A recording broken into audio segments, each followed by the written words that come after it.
Assalamualaikum warahmatullahi wabarakatuh. Alhamdulillahilladzi arsala rasulahu bil huda wa dinil haq liyudhhirahu 'alad dini kulli wa kafa billahi syahida. Asyhadu an la ilaha illallah wahdahu la syarikalah wa asyhadu anna Muhammadan abduhu wa rasuluh. Allahumma shalli ala Muhammad wa ala ali Muhammad kama shallaita ala Ibrahim wa ala ali Ibrahim wa barik ala Muhammad wa ala ali Muhammad kama barakta ala Ibrahim wa ala ali Ibrahim fil alamina innaka hamidun majid. Qala Allah ta'ala fil Qur'anil Karim, a'udzu billahi minasyaitonir rajim. Bismillahirrahmanirrahim. Innal insana khuliqa halu'a idza masahu syarru jazu'a idza masyahul khairu manu'ah illal musallin alladzina hum ala salatihim daimun walladzina fi amwalihim haqqum ma'lum. Sahabat inspiratif yang berbahagia, berkeluh kesah, kebiasaan mengeluh. Bagaimana dalam pandangan Islam atau setidak-tidaknya bagaimana kita sebagai seorang muslim? Kebiasaan mengeluh ini setidak-tidaknya ada dua teori. Yang pertama berpendapat bahwa mengeluh kadang-kadang diperlukan. Kenapa? Karena ini dianggap ketika orang mempunyai persoalan dan persoalan itu memenuhi lubuk hati dan pikiran, dibutuhkan kanal untuk meringankan beban, sehingga apa yang ada di dalam hati ini berkurang bebannya lewat kanal yang namanya mengeluhkan atau menyampaikan unek-unek kepada pihak lain. Ada teori yang kedua yang tampaknya ini menyempurnakan teori yang pertama tadi, menganggap bahwa dalam batas-batas tertentu mengeluh kesahkan sesuatu beban kepada orang lain diperlukan. Tetapi apa yang terjadi sesungguhnya? Yang terjadi sesungguhnya adalah ibarat seperti bak air, di mana di situ air kotor harus dibuang, maka beban kotornya menjadi berkurang. Tetapi ternyata setelah beban ini keluar, ada beban lagi masuk ke dalamnya, yang tidak lain sama, yaitu beban kehidupan. Kalau dalam ibarat itu barangkali itu semacam air kotor lagi. Ketika dikeluarkan lagi, maka akan masuk lagi beban yang baru. Dan setelah mengalami penyortiran menjadi sensitif. Memori kita menjadi sensitif dan menerjemahkan seolah-olah semua atau kebanyakan persoalan masuk ini adalah persoalan berat yang sulit dicari jalan keluarnya. Semakin banyak, maka semakin menumpuk persoalan itu di dalam diri seseorang dan dianggap sebagai persoalan yang sulit untuk dicari jalan pemecahannya. Kalau sudah terjadi seperti ini, maka beban yang ada di dalam pikiran dan dalam hati tidak tambah berkurang, tetapi semakin berat, bahkan justru semakin sulit untuk mengidentifikasikan setiap persoalan. Dan karena semua persoalan dianggap berat dan dianggap perlu dikeluh kesahkan kepada orang lain, maka dia dianggap sebagai orang kok yang mengeluh tiap hari, semua persoalan dikeluhkan. Lalu bagaimana dalam pandangan Islam tentang orang mengeluh atau orang punya kebiasaan mengeluh? Rupanya tidak ada nas yang tegas yang mengatakan mengeluh itu baik atau buruk, boleh ataupun tidak. Tetapi setidak-tidaknya di dalam surat Al-Ma'arij ayat yang ke-19 sampai yang ke-27 bisa diteruskan juga lagi. Ini gambaran buat kita tentang sebetulnya posisi kita sebagai orang yang punya beban, orang yang punya masalah, orang yang punya kebiasaan atau punya potensi mengeluh kesahkan problem yang masuk ke dalam diri kita. Apa potensi manusia? Innal insana khuliqa halu'ah. Manusia itu memang diciptakan mudah berkeluh kesah. Apa yang dimaksudkan halunga ini? Yang dihasilkan halunga ini adalah dia merasa tidak enak ketika ada persoalan yang dianggapnya tidak nyaman. Dia merasa tidak nyaman ketika ada persoalan-persoalan yang dianggap sebagai persoalan rumit di dalam dirinya. Dia juga punya kebiasaan ketika sedang mendapatkan persoalan, yang mendapatkan masalah kesulitan, maka dia mudah berputus asa. Dia menerjemahkan seolah-olah persoalan itu tidak bisa diselesaikan, atau persoalan-persoalan itu dianggap buntu, tidak bisa dipecahkan masalah. Putus asa. Ke jalan keputus asa. Tetapi ada kebiasaan lainnya, ketika dia mendapatkan kemudahan atau dia mendapatkan kebaikan, dia orangnya gigih. Ini menggambarkan watak rapuh dari dalam diri manusia. Ayat yang selanjutnya seolah-olah menggambarkan inilah watak orang-orang yang punya kekuatan di dalam menghadapi hidup, yaitu watak-watak baik. Illal musallin, kecuali orang-orang sholat. Orang sholat yang seperti apa? Daimun, yang selalu konsisten di dalam sholatnya. Banyak sekali keterangan tentang daimun ini. Ada yang mengatakan sholat dilaksanakan terus-menerus, dia tidak tinggalkan. Tetapi ada yang menarik juga dari At-Tabatabai yang menjelaskan daim di sini yang dimaksudkan adalah dia konsisten membawa nilai-nilai sholat ke dalam kehidupannya. Misalnya nilai sholat itu tanha anil faksya'i wal munkar, maka tanha anil faksya'i wal munkar itu mencegah dari perbuatan keji dan perbuatan munkar itu dibawa di dalam kehidupan sehari-hari.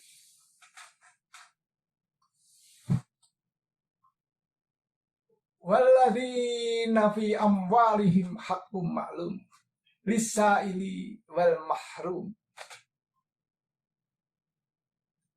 Dia beranggapan bahwa sebagian dari harta yang dimiliki itu harus disediakan bagi orang yang membutuhkan, orang yang meminta, dan atau juga orang-orang yang tidak punya kemampuan di dalam menghadapi hidup, orang yang tidak punya kemampuan apapun. Hartanya sebagian untuk mereka.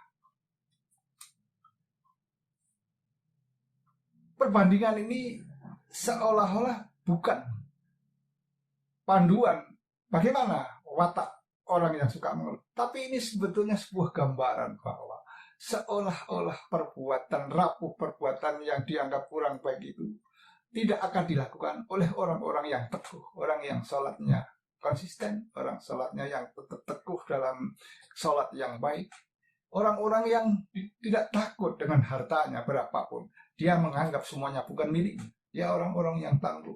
Dia tidak takut miskin, dia tidak takut kesulitan, harta benda, dan sebagainya. Sahabat inspiratif yang berbahagia, yang menarik lagi adalah surat Al-Ma'arij ayat yang ke-27. Walladzina hum fi adzabi rabbihim musyfiqun. Yaitu orang-orang yang memandang dosa-dosa itu atau azab dari dosa-dosa itu adalah sesuatu yang menakutkan. Apa hubungannya antara mengeluh dengan dosa? Sedangkan orang-orang yang takut dengan dosa, dengan siksa dosa itu orang-orang yang tidak akan melakukan perbuatan rapuh, watak rapuh yang di atas tadi. Sahabat inspiratif yang berbahagia, ketika orang mengeluhkan kepada orang lain, kepada pihak lain, ada kecenderungan ketika dia punya masalah, ketika dia mendapatkan problem, seolah-olah dia hanya mendapatkan problem. Bahwasanya ada kenikmatan-kenikmatan pada saat yang sama yang dia terima dari Allah Subhanahu wa Ta'ala dilupakan. Sedangkan melupakan kenikmatan Allah, apa akibatnya? Apa konsekuensinya? Dia termasuk golongan orang yang kufur nikmat. Orang yang kufur nikmat apa? Orang yang kufur nikmat mendapatkan siksa yang sangat pedih. Seketika dia mendapatkan persoalan-soal, hanya masalah saja yang ada di dalam dirinya. Bahwa pada saat yang sama dia sebetulnya dia juga mendapatkan nikmat yang nikmat itu tidak masuk dalam memori.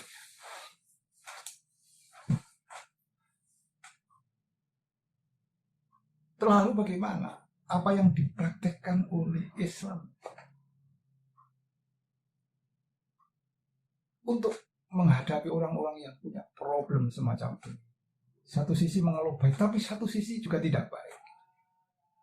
Rupanya Islam menyelesaikan dengan begitu sangat indah dan sangat manisnya, dan sangat menyelesaikan persoalan dengan sebaik-baiknya. Apa yang dilakukan? Bagaimana ketika kita mendapatkan persoalan? Bagaimana ketika kita punya problem? Bagaimana kita sesek di dalam hati kita? Allah mengatakan, "Ud'uni astajib lakum." Allah mengatakan hadir di dalam diri kita. Kamu mengeluhlah kepadaku, maka akan aku beri jawabannya. Mengeluhlah kepadaku, aku akan beri jawabannya. Coba kalau kita mengeluh kepada teman kita, atau tetap kepada orang dekat kita. Sekali barangkali ketika kita mengeluh, mungkin dia dengan penuh empati mendengarkan atau bahkan memberikan nasihat. Yang kedua kali barangkali ya masih bisa mendengar, tapi dalam rasa empati yang berkurang. Yang ketiga kali barangkali sudah ada dalam batin di dalam dirinya, orang kok mengeluh aja. Yang selanjutnya barangkali ketika ketemu dia akan dihindari. Ketika kita mengeluh, tentu saja kita memilih orang ini bisa menjaga rahasia kita apa tidak, orang ini mau mendengarkan keluhan kita apa tidak, orang ini kira-kira bisa memecahkan masalah. Tetapi Allah pilihan yang paling baik, karena Allah menyediakan diri untuk mendengar keluhan-keluhan kita dan akan memberikan garansi, memberikan jawabannya.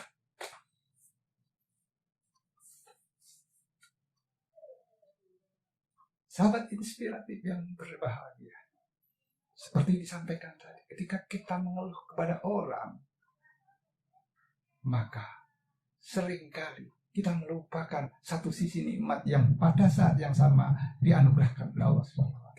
Tetapi ketika kita mengeluh kepada Allah,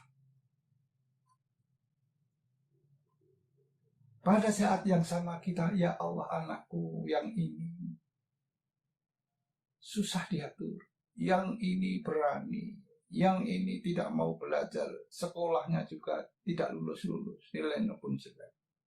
Pada saat yang sama karena kita mengingat Allah Subhanahu wa Ta'ala, Allah bidzikrillah tatmainnul qulub. Secara otomatis kita diingatkan, oh Allah juga memberikan kenikmatan kepada kita yang kita sadari. Oh, anak yang kedua ini orang anaknya nurut, anaknya menyenangkan orang tua, sekolahnya juga pintar, cepat selesai dan lain sebagainya. Pada saat yang sama kita memohon kepada Allah, kita mengeluhkan, mencurahkan, supaya beban kita menjadi berkurang. Di saat yang sama kita juga menyadari, oh nikmat Allah juga ada, menjadi seimbang. Bila mengeluh kepada orang barangkali seperti gambaran tadi, air yang kotor keluar dari bak, tapi yang masuk kotor lagi. Tetapi ketika mengeluh kepada Allah, air yang kotor bisa dikeluarkan, yang dimasukkan adalah rasa syukur kepada Allah Subhanahu wa Ta'ala. Artinya itu adalah air yang bersih. Ini sekaligus jawaban. Ala bidzikillahi tatmainnul qulub. Mengingat Allah itu akan membuat kita menjadi tentram. Bahwa Allah adalah sandaran yang terkuat, yang terbaik buat kita. Ini barangkali penjelasan. Ala bidzikrillahi tatmainnul qulub. Ketika kita ingat kepada Allah, membuat hati kita menjadi tentram.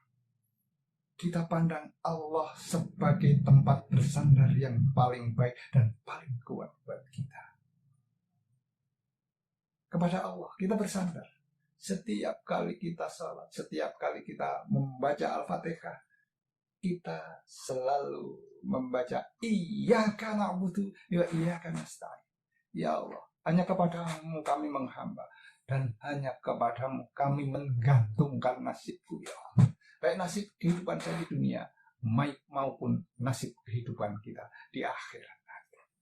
Sahabat inspiratif yang berbahagia, Allah adalah tempat bersandar yang terbaik buat kita. Tempat bersandar yang sangat kuat bagi kita yang sangat rapuh. Bahkan Allah memberikan garansi kepada kita. Ketika kita berdoa kepadanya, ketika memasrahkan persoalan-persoalan kepada Allah Subhanahu wa Ta'ala, kita mungkin mengeluhkan persoalan-persoalan yang kita hadapi, Allah menyediakan jawabannya. Bahkan Allah akan meringankan beban, memberikan jalan keluar kepada kita bagi orang-orang yang bertawakal kepada Allah. Wa may yattaqillaha yaj'al lahu makhraja. Barang siapa yang bertawakal kepada Allah, barang siapa yang memasrahkan dirinya kepada Allah, bertawakal kepada Allah, menyandarkan diri kepada Allah, maka jalan keluar akan diberikan oleh Allah Subhanahu wa Ta'ala. Kadang-kadang ketika kita memaknai fenomena yang terjadi itu adalah pertolongan Allah, kita membutuhkan kesabaran, kita membutuhkan hati nurani yang jernih, pikiran yang bersih, agar kita mampu memaknai fenomena pertolongan Allah. Hanya Allah lah yang tahu bagaimana cara menolong kita. Hanya Allah yang mengerti bagaimana cara meringankan beban kita. Hanya Allah lah yang mengerti bagaimana jawaban yang diberikan kepada kita. Ini membutuhkan kesabaran. Ini membutuhkan kejernihan hati, membutuhkan kejernihan pikiran. Ada satu kejadian yang menarik yang kadang-kadang luput dari perhatian kita. Beberapa karyawan diundang oleh atasannya untuk ke rumahnya pada hari Minggu. Mereka dijanjikan akan diberi sesuatu oleh atasannya, tapi tidak boleh terlambat karena atasannya pergi keluar kota. Ada seseorang yang datang terlambat, padahal dia sudah mempersiapkan dari pagi benar. Tetapi di jalan ada saja halangannya yang menghambat dia. Bahkan banyak kempes, padahal banyak baru. Dia terpaksa harus nambah, harus menunda keberangkatannya. Betul, ternyata begitu sampai di rumah atasannya tengah keluar, dia masih melihat mobilnya atasannya berangkat keluar kota. Dia melihat teman-temannya bergembira, dia mendapatkan hadiah dari atasannya. Dia tidak mendapatkan itu karena dia terlambat. Tentu saja dia kecewa. Mungkin dalam hatinya mengucap, ya Allah, aku kok seperti ini ya Allah. Bisa saja dia dalam hatinya mengatakan itu. Tetapi apa yang terjadi beberapa hari kemudian, dia mendengar berita bahwa atasannya meninggal karena terkena COVID. Orang-orang yang kontak dengan atasannya di swab, di PCR, dan mereka positif semua, hanya dia yang tidak, hanya dia yang negatif. Dan kebetulan dia tidak sempat kontak dengan atasannya. Apa yang ada di dalam hatinya? Untung aku tidak ketemu. Meskipun tidak, dia melupakan hadiah yang diberikan kepadanya tidak jadi karena tidak ketemu. Tetapi ada suatu hal yang membahagiakan karena tidak ketemu itu. Dia sehat walafiat, tidak terkonfirmasi positif kena COVID-19. Barangkali orang bilang kebetulan. Tetapi kita sebagai orang yang beriman, inilah cara Allah menolong hambanya dengan cara yang tidak terduga dan tidak tersangka-sangka. Bahkan ketika mendapatkan pertolongan itu, pada saat itu kita belum mengerti maknanya. Mudah-mudahan bermanfaat. Mudah-mudahan kita termasuk orang-orang yang pandai mensyukuri nikmat Allah Subhanahu wa Ta'ala. Mudah-mudahan kita termasuk orang yang kuat ketika mendapatkan beban-beban. Kita tidak mudah putus asa ketika mendapatkan persoalan, dan kita yakin bertawakal kepada Allah, semua jawaban akan kita dapatkan. Namun tentu saja membutuhkan kesabaran. Mudah-mudahan bermanfaat. Bila isabilih haq wastabiqul khairat. Wassalamualaikum warahmatullahi wabarakatuh.